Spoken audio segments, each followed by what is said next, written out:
So I just got back from my lunch break. I got about 30 minutes before I head back in and get back to work. I figured I'd take this time to do a short video to cover the C10 build. We did get to discover some stuff on it over the weekend that I was kind of expecting to find, but didn't know where it would be at and how we would find it. It was a little bit more rusty than what I thought, but I'll cover that here in a minute. We also found some stuff that I'm kind of amazed that would even survive. We found some paperwork from the original owner and stuff from the truck. And we did discover it was a 79. I was thinking it was 76 or 78. Paperwork says it's 79. And so let's jump out, run over there, and we'll take a quick look at the truck, go over what we found, kind of my idea on how to build the truck and where we'll be going with it, and maybe about how long it's going to take before we actually start building on it. It was my weekend for my oldest son. We had him all weekend, and he loves tearing stuff apart.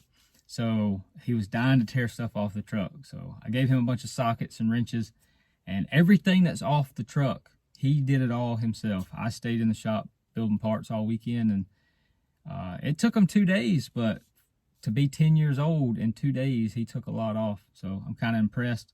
He's just not 100% on keeping up with nuts and bolts. So I'm trying to teach him on that, on how to label bags and boxes and put everything up. But no big deal on this build, because we will be either cleaning all the nuts and bolts or replacing all of them if they're in too bad a shape. A lot of it's in a little worse shape than I thought, which I was expecting that. I only paid $300 for the truck, so I still got an amazing deal on it.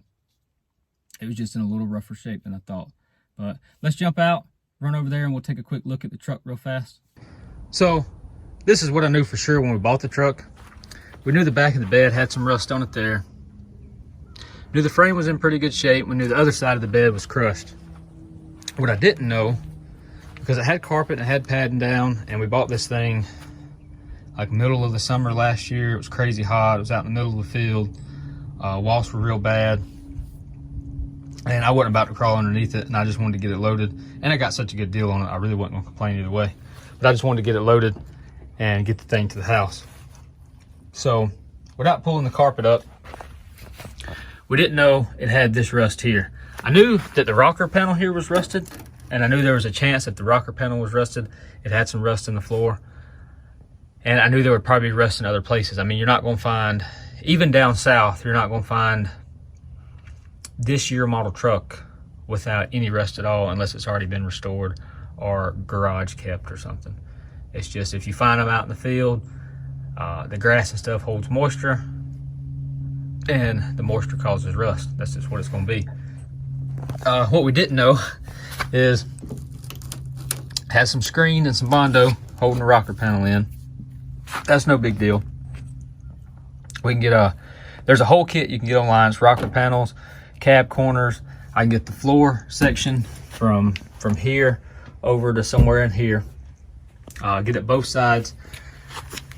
I didn't see that the door's got some rust holes in it, but I can get a patch panel up to somewhere up in here, all the way across. Same thing, I can get the outside. Or if the door is in too bad a shape, we can get a door shell for like $150, I believe. So we may end up just going with a whole door shell, save time. It's gonna be one of those things, you know, time is money, and how much time can we really put into it? And we'll save the doors maybe for a later date, just to try the patch panels to see if we can do it. I've got very limited knowledge when it comes to putting patch panels in. I know on the vehicles that they cut the floors completely out of, they brace the body up so it doesn't actually flex a whole lot when you cut the whole floor out, because that's part of the structural integrity of the cab. But as little as we'll be cutting out, I don't think we're gonna have a problem.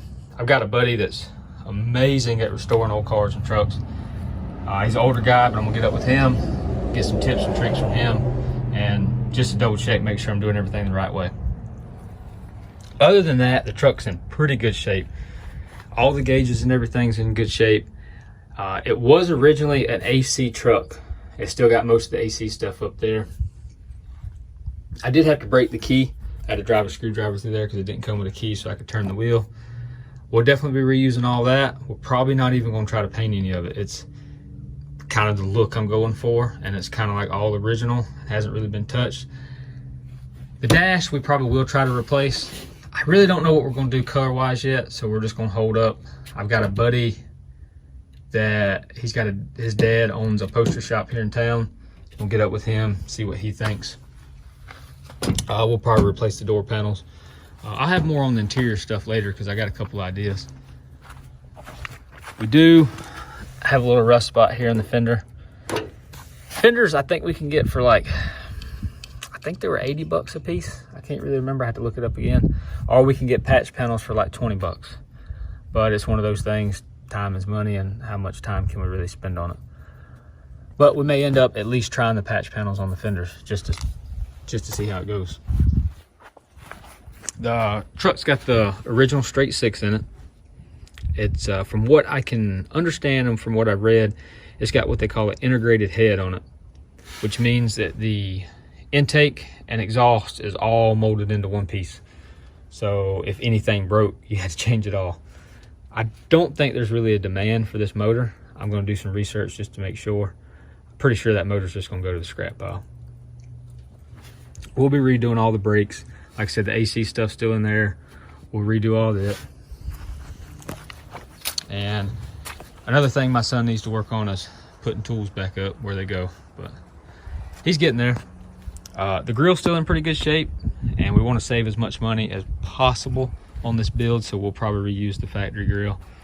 Unless we try to cut something on the table. I don't know, being our first build, maybe we build a grill. I've built a couple grills for Toyotas before, the newer model Tacomas.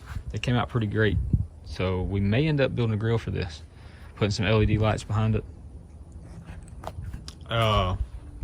Probably get a couple new pieces like that. This side's in pretty good shape. Door does have a pretty good dent here, and it's got a dent there. We're gonna take the doors completely off the cab.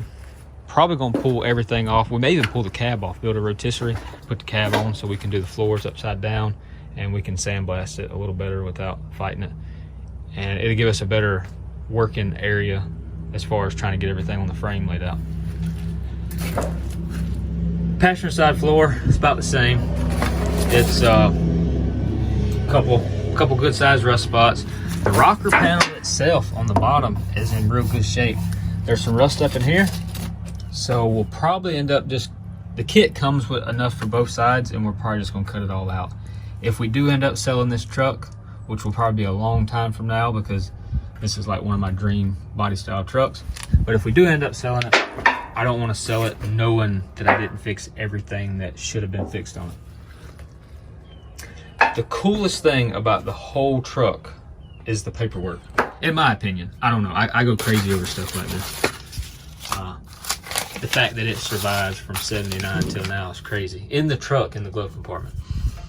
So this is where the guy actually bought the truck brand new, and he paid $6,393 for it.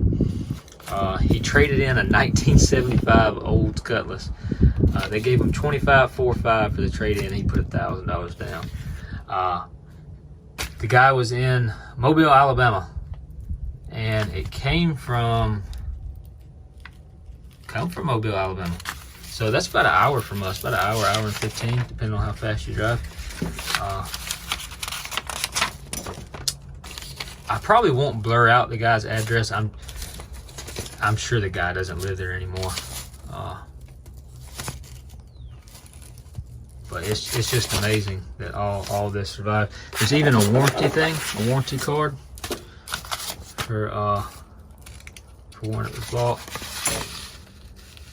So I don't know. I go crazy over stuff like this. It's just pretty cool that all that survived.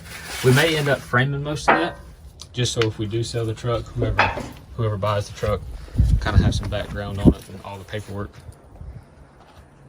So we knew the back of the bed was smushed or caved in, however you want to say it, but that wasn't no big deal. I originally wanted to cut this down to a short bed and make kind of a low rider out of it, maybe put some airbags on it, but we're gonna go the completely different way. We're gonna take the bed off, build a really nice flat bed, put the dually rear end under it, and the Dana 60 under the front, which I think we actually discovered was a Dana 50, not a 60. We'll actually walk around back, take a look at that real fast. So I picked this up in Minnesota, I'm gonna say about 4 years ago. I was told it was a Dana 60.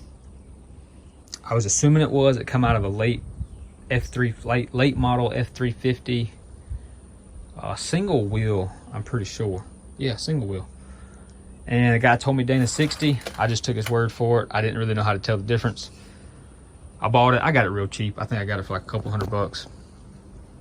Suppose they had new axles and stuff in it. I don't really know. But it's been sitting out here for about 4 years now, maybe 5 years. And I don't really know what's good on it, but we're going to take it in the shop. We'll take it all apart, check out everything. We'll sandblast it and build it up from there. We may powder coat it. I don't really know if the oven I have at the moment will actually support that weight. So I'm going to look into that before I throw it in the oven and cave my whole oven in. If it's too much weight, we may end up just painting it. I don't know what paint scheme we're going to go with yet. We'll kind of figure that out as we go. That's pretty much it. I'm going to try to keep this video short, so I'm going to end it here. And maybe within a couple weeks, we'll be able to post some more videos on it and actually start the build. Kind of depends on how fast we can catch up on parts. So until next time.